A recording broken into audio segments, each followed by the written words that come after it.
नमस्कार, न्यूज 24 देख रहे हैं आप। मैं हूं आपके साथ पूजा और सबसे पहले बड़ी खबर आपको बताएं। सुशांत सुसाइड केस में बिहार पुलिस का बड़ा खुलासा। बिहार पुलिस ने सुप्रीम कोर्ट में हलफनामा दायर किया है। सुशांत को दवा की ओवरडोज दी गई। बिहार पुलिस के हलफनामे में इसका जिक्र है। सुशांत की दिमागी हालत खराब होने की इमेज बनाई गई। सुशांत से करोड़ों रुपए ऐंठे गए। बिहार पुलिस के हलफनामे में इन बातों का जिक्र किया गया है।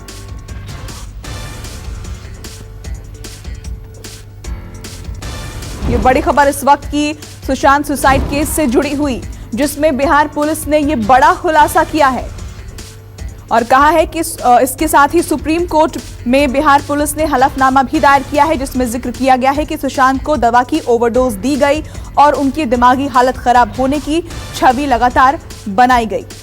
हमारे सहयोगी प्रभाकर मिश्रा इस खबर पर हमारे साथ जुड़ गए हैं। प्रभाकर, और क्या बातें इस हलफनामे में सामने आई हैं? फाइनल देखिए, बिहार सरकार को ये बात बताना था सुप्रीम कोर्ट में कि जो एफआईआर दर्ज हुआ है बिहार में, उसे क्यों नहीं मुंबई ट्रांसफर किया जाए, जैसा कि रिया चक्रवर्ती ने मांग की थी।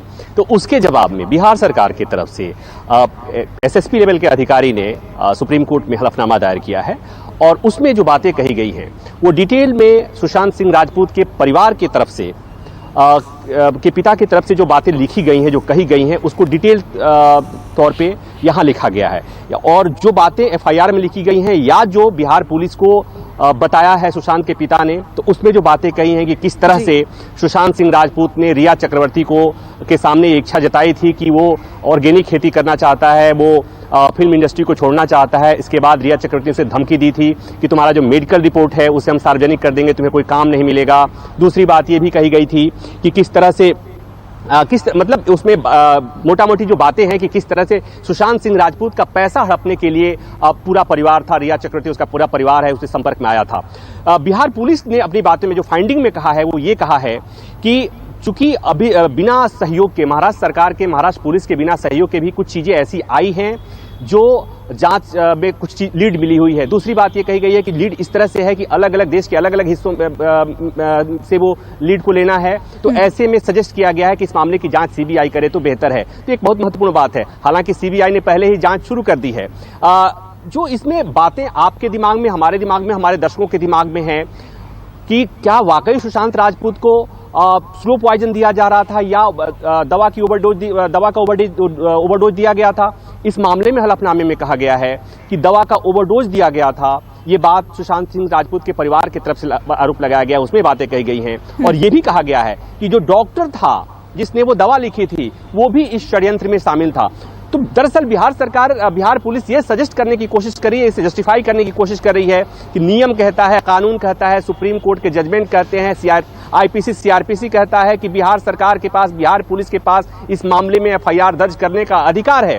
उसमें एक तकनीकी पहलू यह भी कहा गया है कि चूंकि दवा का ओवरडोज दिया जाना एक कॉग्निजेबल ऑफेंस है और इस मामले में एफआईआर दर्ज होना चाहिए था, महाराष्ट्र पुलिस ने दर्ज नहीं किया है, बिहार पुलिस ने दर्ज किया है और इसलिए बिहार पुलिस को यह अधिकार है कि इस मामले में एफआईआर दर्ज हो। तो दरअसल यहां मामला था रिया चक्रवर्ती की याचिका को में जो मांग की गई थी कि पटना में दर्ज एफआईआर को मुंबई ट्रांसफर किया जाए, लेकिन उसके बाद की जो घटनाक्रम है कि अब मामले की जांच सीबीआई करने लगी है। सीबीआई ने इस मामले में एफआईआर दर्ज कर लिया है, रिया चक्रवर्ती के परिवार वालों को इसमें आरोपी बना दिया है। तो कुल मिलाकर ये कि अब जो यहां पर सुप्रीम कोर्ट में जो मामला था वो थोड़ा सा अलग हो गया है, थोड़ा सा अलग हुआ। जांच उससे बहुत आगे बात बढ़ गई है। जुडिक्शन का सवाल उठाया गया था ये कहकर कि पटना में एफआईआर दर्ज नहीं हो सकता, घटना मुंबई की है, इसलिए इसमें पटना पुलिस का कोई रोल नहीं है।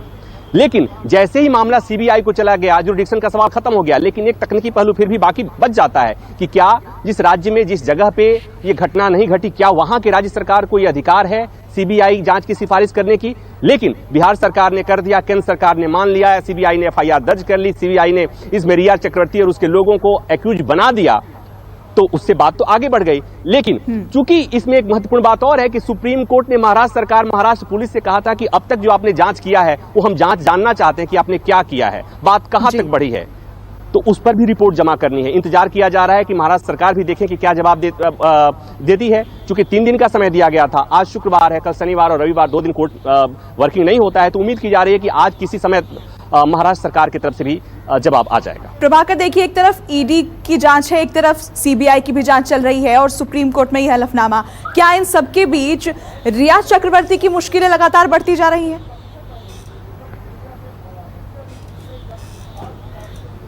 निश्चित तौर पर चूंकि अब रिया चक्रवर्ती